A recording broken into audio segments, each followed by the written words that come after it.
सुप्रभात बच्चों, कैसे हैं आप सब लोग। आशा करती हूँ आप लोग बहुत अच्छे होंगे। हिंदी व्याकरण की कक्षा में एक बार फिर से आप सबका बहुत बहुत स्वागत है। तो बच्चों, हमने पिछली कक्षा में वचन पढ़े थे, जिसमें हमने वचन में कुछ विशेष बातें और बच्चों कुछ नियम भी जाने थे। तो चलिए आगे बढ़ते हैं। आज हम पढ़ेंगे पाठ नंबर 11, जिसका नाम है कारक यानी कि केस। तो बच्चों, ये कारक क्या होते हैं, इनकी विभक्ति चिन्ह क्या होते हैं, इनका प्रयोग किस प्रकार होता है और भाषा में इनकी हमें क्यों आवश्यकता होती है, आइए ये सारी बातें जानते हैं। कारक यानी कि केस पढ़िए और समझिए। करिश्मा ने खीर खाई, सेठ जी ने नौकर को बुलाया, पंकज ने चाकू से सेब काटा, पिताजी राहुल के लिए आम लाए, रामू ने कुएं से पानी भरा, बंदर पेड़ पर बैठा है। ध्यान दीजिए, पहले वाक्य में खाई क्रिया है, जैसे कि बच्चों खीर किसने खाई, करिश्मा ने। करिश्मा ने क्या खाई, खीर खाई।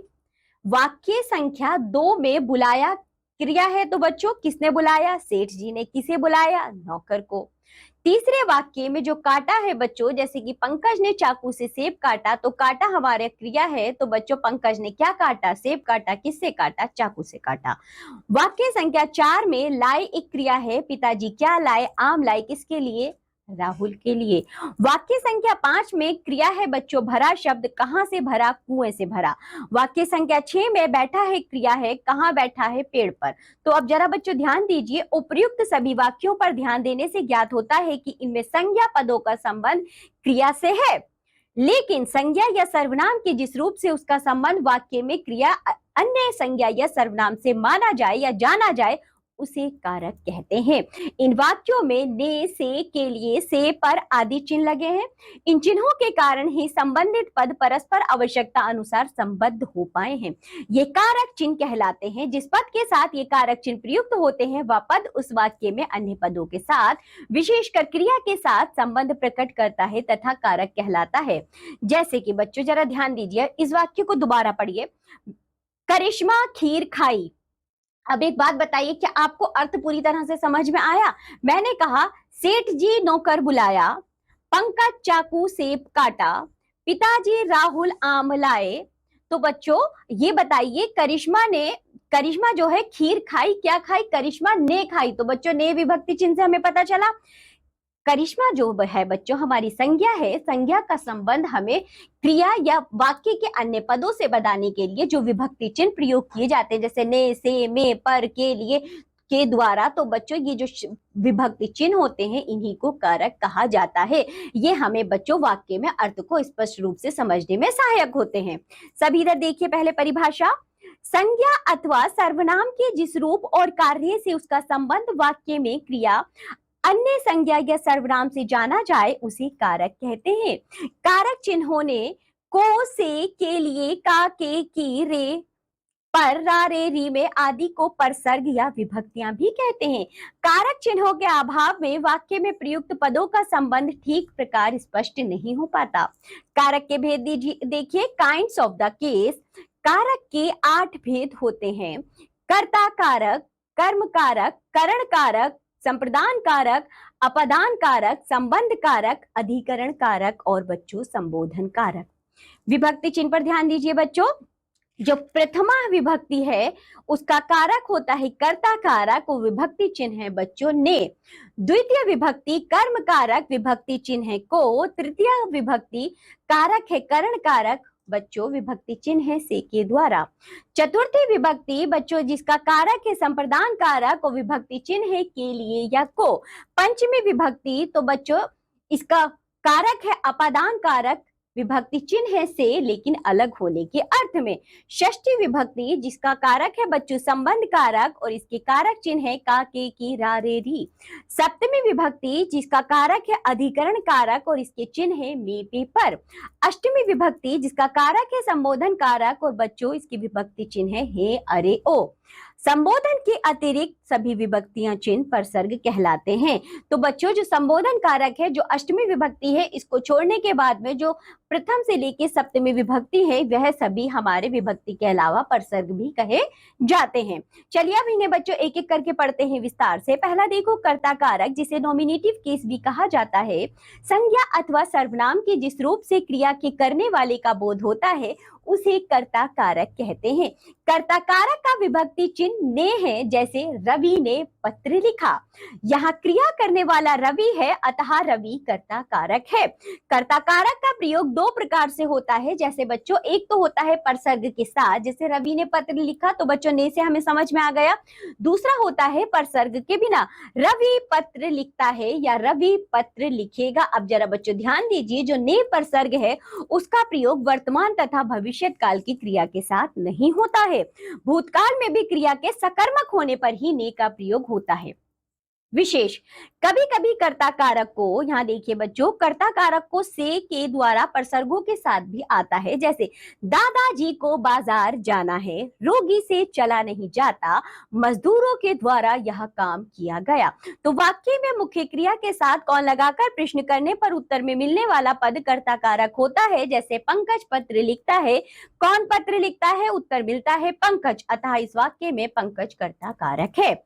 दूसरा देखो बच्चों, कर्म कारक यानी कि ऑब्जेक्टिव केस, वाक्य में जिस संज्ञा या सर्वनाम पर क्रिया के व्यापार यानी चेष्टा का फल पड़ता है वह कर्म कारक कहलाता है। जैसे पेड़ को मत काटो, शिकारी ने शेर को मार डाला। यहाँ पेड़ तथा शेर कर्म कारक में है, कर्म कारक का विभक्ति चिन्ह को है, तो बच्चों जो परसर्ग सहित है, राम ने रावण को मारा, मालिक ने नौकर को बुलाया, इनमें परसर्ग लगे हैं। परसर्ग के बिना देखो, माली फूल तोड़ता है, मैंने चित्र बनाया। कभी कभी एक ही वाक्य में दो कर्म का प्रयोग भी होता है, जैसे कि माँ बच्चे को दूध पिलाती है, रेखा ने अनुष्का को सेब दिया। कर्म बच्चा और दूध, बच्चों माँ बच्चे को दूध पिलाती है, इसमें दो कर्म है। रेखा ने अनुष्का को सेब दिया, तो बच्चों इसमें कर्म प्रिया और सेब है, सॉरी बच्चों रेखा और सेब है।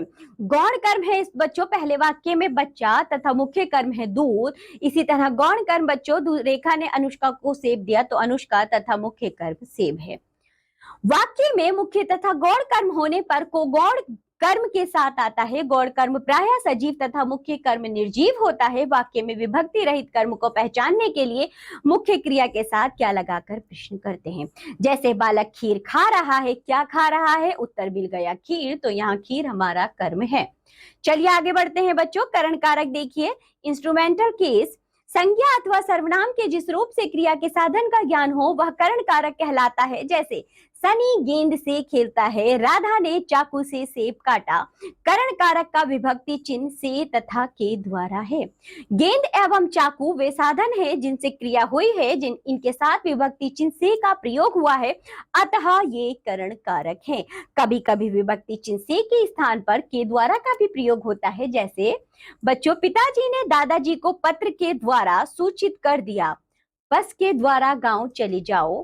कभी कभी करण कारक का प्रयोग परसर्ग रहित भी होता है। जैसे बच्चों अकाल में हजारों गरीब भूखों मरे, तुमने कानों सुनी बात बता दी। तो बच्चों यहाँ पर करण कारक का परसर्ग प्रयोग नहीं किया गया है, लेकिन यहाँ करण कारक है। चलिए आगे बढ़ते हैं। संप्रदान कारक यानी कि डेटिव केस क्या होता है। संप्रदान का अर्थ है देना। क्या है बच्चों संप्रदान का अर्थ? देना। कुछ दिए जाने अथवा जिसके लिए कार्य किया जाए उसका बोध कराने वाले संज्ञा अथवा सर्वनाम शब्द रूपों को संप्रदान कारक कहते हैं। इसके परसर्ग कारक चिन्ह है को या के लिए या के वास्ते।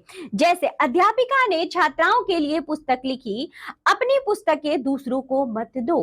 पिताजी ने भिखारी को 10 पैसे दिए, संतान के वास्ते मनुष्य क्या नहीं करता। उपयुक्त वाक्यों में क्रमशः छात्राओं के लिए, दूसरों का, भिखारी को तथा संतान के वास्ते में संप्रदान कारक है। इनमें किसी को कुछ प्रदान करने का भाव निहित है। तो चलिए बच्चों आगे बढ़ते हैं। अब देखिए जरा कर्म और संप्रदान कारक में अंतर। कर्म कारक और संप्रदान कारक दोनों में को परसर्ग प्रयुक्त होता है। यदि को से कुछ प्रदान किए जाने या दिए जाने का बोध हो तो संप्रदान कारक, अन्यथा कर्म कारक समझना चाहिए। आइए इस उदाहरण से समझते हैं। अभी ने शशांक को मारा, तो बच्चों सीधा सीधा यहाँ कर्म कारक होगा। यहीं पे यदि हम कहें अभी ने शशांक को पुस्तक दी, तो बच्चों यहाँ पर संप्रदान कारक होगा। जनता ने शास्त्री जी को अपना नेता चुना, जो कि कर्म कारक है। जनता ने शास्त्री जी को अपना कीमती मत दिया, तो बच्चों यह संप्रदान कारक है। चलिए आगे बढ़ते हैं। अब हम पढ़ेंगे अपना अपादान कारक यानी कि एब्लेटिव केस। अपादान का आशय है अलग होने से है। संज्ञा या सर्वनाम के जिस रूप से अलग होने, निकलने, डरने, सीखने, लज्जित होने या तुलना करने का भाव प्रकट होता है, उसे अपादान कारक कहते हैं। इसका परसर्ग से है, जैसे हम गुरुजनों से पढ़ते हैं, वह बड़ों से लजाती है, ब्रह्मपुत्र गंगा से लंबी है, एक आदमी छत से कूद पड़ा, वह कल ही लखनऊ से लौटा है, यमुना यमुनोत्री से निकलती है, सभी को सांप से डर लगता है, शेरनी कई बार पिंजरे से भाग चुकी है, मेरा घर यहाँ से बहुत दूर है। तो चलिए बच्चों, यहाँ ये जितने भी वाक्य हमने पढ़े हैं, तो बच्चों जो से का प्रयोग हो रहा है वह सब अलग होने के भाव में हो रहा है, इसलिए यहाँ पर अपादान कारक है। अब जरा ध्यान दीजिए बच्चों, करण कारक और अपादान कारक में क्या अंतर होता है, क्योंकि दोनों का विभक्ति चिन्ह से है। करण कारक और अपादान कारक दोनों में से परसर्ग प्रयुक्त हुआ है। जहां साधन यानी कि करण के अर्थ में से का प्रयोग हो वहां करण कारक, और जहां अलग होने के अर्थ में से का प्रयोग हो वहां अपादान कारक होता है। उदाहरण से समझते हैं। पंकज गाड़ी से लखनऊ गया, तो बच्चों यहाँ गाड़ी जो है वह साधन के रूप में प्रयुक्त हो रही है, इसलिए ये करण कारक है। हम गांव से आए हैं, तो बच्चों यह हमारा अपादान कारक होगा। बच्चों देखो उदाहरण, पंकज गाड़ी से लखनऊ गया, यहाँ हमारा करण कारक है क्योंकि बच्चों गाड़ी साधन है। वहीं पंकज गाड़ी से गिर गया, तो बच्चों पंकज गाड़ी से अलग हो रहा है, इसलिए यहाँ पर अपादान कारक होगा। हम गांव से आए हैं, तो बच्चों यहाँ क्या है, हम गांव से आए, गांव छोड़कर हम आए ना, तो यहाँ अपादान कारक है। हम तांगे से आए क्योंकि बच्चों तांगा साधन के रूप में प्रयोग किया है, इसलिए यहाँ करण कारक होगा। चलिए आगे बढ़ते हैं। अब देखिए बच्चों, संबंध कारक यानी कि जेनेटिव केस क्या होते हैं। संज्ञा अथवा सर्वनाम के जिस रूप से उसका संबंध यानी कि अपनापन, स्वत्व, लगाव किसी अन्य व्यक्ति या वस्तु से ज्ञात हो, उसे संबंध कारक कहते हैं। इसके कारक चिन्ह है का, की, के, रा, री, रे। उदाहरण देखिए बच्चों, अमिता का घर बड़ा है, यहाँ संबंध कारक होगा अमिता। तो बच्चों जो अमिता का संबंध है वह किससे है, घर से है। कश्मीर भारत का अंग है। तुम्हारा, बच्चों तुम्हारा यानी कि संबंध किससे, तुम्हारा। आज मेरी माताजी आएंगी, तो बच्चों मेरी विशेष जरा ध्यान दीजिए। अन्य कारकों का संबंध मुख्य रूप से क्रिया के साथ होता है और सामान्य रूप से अन्य संज्ञा या सर्वनाम के साथ, परंतु संबंध कारक का संबंध मुख्य रूप से संज्ञाओं के साथ होता है, क्रिया के साथ नहीं। संबंध कारक की विशेषता, संबंध कारक के साथ प्रयुक्त परसर्ग जैसे कि का, की, के, रा, री, रे संबंध संज्ञा शब्द के लिंग के अनुसार बदल जाता है। जैसे रवि के सिर में दर्द है, रवि की आंख दुख रही है, रवि का भाई चतुर है, कई मिले हैं, हमारी कई मिले हैं, मेरे मित्र आ रहे हैं, उसका भाई मेरा मित्र है। आगे बढ़ते हैं। अब देखिए बच्चों, अधिकरण कारक यानी कि लोकेटिव केस, संज्ञा अथवा सर्वनाम के जिस रूप से क्रिया का आधार अर्थात स्थान, भाव या काल ज्ञात होता है, उसे अधिकरण कारक कहते हैं। इसके विभक्ति चिन्ह में पे पर होते हैं। स्थान का ज्ञान, जैसे कि बच्चों बंदर पेड़ पर बैठा है, हमें पता चल रहा है बच्चों कहाँ बैठा है, पेड़ पर, हमें स्थान पता चला। मछली पानी में रहती है, तो हमें स्थान पता चला। भाव का ज्ञान देखिए बच्चों, तुम्हें आज्ञा मानने पर पुरस्कार मिलेगा। तो बच्चों यहाँ पर भाव आ रहा है, आज्ञा का भाव आ रहा है, मानने पर पुरस्कार मिलेगा। काल का ज्ञान देखिए बच्चों, गाड़ी 2 घंटे में पहुंचेगी। चलिए आगे बढ़ते हैं। संबोधन कारक यानी कि वोकेटिव केस क्या होते हैं। संज्ञा के जिस रूप से किसी को पुकारा, बुलाया, सुनाया अथवा सावधान किया जाए, उसे संबोधन कारक कहते हैं। जैसे देवियों और सज्जनों जरा ध्यान दीजिए, बच्चों खूब परिश्रम करो, हे भगवान मुझे दुखों से बचाइए, अरे भाई तुम अब तक कहाँ थे, अजी श्रीमान इधर तशरीफ लाइए। सर्वनाम शब्दों में संबोधन नहीं होता, संज्ञा शब्दों के पूर्व कभी कभी अव्यय शब्दों का प्रयोग होता है। तो चलिए बच्चों आगे बढ़ते हैं। ये थे हमारे कारक चिन्ह जिन्हें हमने विस्तार से पढ़ा है। कारक संबंधित परसर्ग व उदाहरण देखो। जैसे बच्चों जो कर्ता कारक होता है उस का परसर्ग चिन्ह है ने। कृष्ण ने पत्र लिखा, कृष्ण पढ़ता है। तो बच्चों यहाँ देखो कर्म कारक जिसका विभक्ति चिन्ह को है। कुणाल ने बालक को मारा, कुणाल ने पक्षी देखा। करण कारक जिसका विभक्ति चिन्ह है से और के द्वारा। पंकज ने सेना से पत्र, पंकज ने पेन से पत्र लिखा, पंकज के द्वारा पत्र लिखा गया। संप्रदान कारक जिसका विभक्ति चिन्ह है को या के लिए, गरीब को दान दो, घर के लिए सामान मंगाओ। अपादान कारक जिसका विभक्ति चिन्ह से, लेकिन बच्चों पृथकता यानी अलग होने के भाव में। पेड़ से पत्ता गिरा, संबंध कारक देखिए बच्चों का, यह घर कृष्ण का है। इसके बच्चों संबंध कारक के विभक्ति चिन्ह होते हैं का, के, की, रा, रे, री। जैसे यह घर कृष्ण का है, मैं उसके घर जाऊंगा, नगर की गलियां तंग है, मेरा मित्र आया है, मेरे चाचा जी चले गए, मेरी पुस्तक कहाँ है। अधिकरण कारक जिसका परसर्ग है बच्चों में या पर, टोकरी में केले रखे हैं, मेज पर थैला पड़ा है। संबोधन कारक जिसके बच्चों पर सर्ग है, हे, अरे, ओ, हे भगवान हम पर दया करो, अरे मूर्ख ठहर जा, ओ मूर्ख ठहर जा। बच्चों बात सुनो। चलिए बच्चों आगे बढ़ते हैं। अब देखिए जरा संज्ञा शब्दों की रूप रचना यानी कि डिक्लेंशन ऑफ नाउन। यहाँ कुछ संज्ञा एवं सर्वनाम शब्दों के आठों कारकों में रूप दिए जा रहे हैं। शब्दों की रूप रचना में लिंग, वचन तथा कारक का महत्वपूर्ण स्थान होता है। नीचे पुल्लिंग और स्त्रीलिंग शब्दों की रूप रचना पर भी ध्यान दें। संज्ञा शब्दों के समस्त विभक्तियों के रूप यहाँ देखो बच्चों, आकारांत पुल्लिंग शब्द रूप बालक, जैसे कि बच्चों पहला है कर्ता कारक, एक वचन होगा इसका बालक, बालक ने। बहुवचन होगा बालक, बालकों ने। कर्म में बच्चों होगा बालक, बालक को, तो बहुवचन में होगा बच्चों बालक, बालकों को। करण कारक में बच्चों होगा बालक से या बालक के द्वारा, बालकों से, बालकों के द्वारा। संप्रदान कारक में होगा बालक के लिए या बालक को, बालकों के लिए या बालकों को। अपदान कारक में होगा बालक से यानी अलग होने के अर्थ में बालकों से। संबंध कारक में होगा बच्चों बालक का, के, बालक की, बालक के, बालकों का, बालकों की, बालकों के। अधिकरण में होगा बालक में पर, बालकों में पर। संबोधन में भी है बालक और बच्चों बहुवचन में है बालकों। इसी प्रकार वृक्ष, देव, मनुष्य आदि शब्दों के रूप बनेंगे। यहाँ देखो बच्चों आकारांत पुल्लिंग शब्द रूप जैसे कि लड़का, उसके कारक और एक वचन और बहुवचन रूप आपको दिए गए हैं, ये आप खुद से पढ़ेंगे। इसी तरह बच्चों ये जो आकारांत पुल्लिंग शब्द रूप लड़के के जो वचन है उसी के रूप होंगे पिता, बच्चा, घोड़ा, गधा आदि शब्दों के रूप बनेंगे।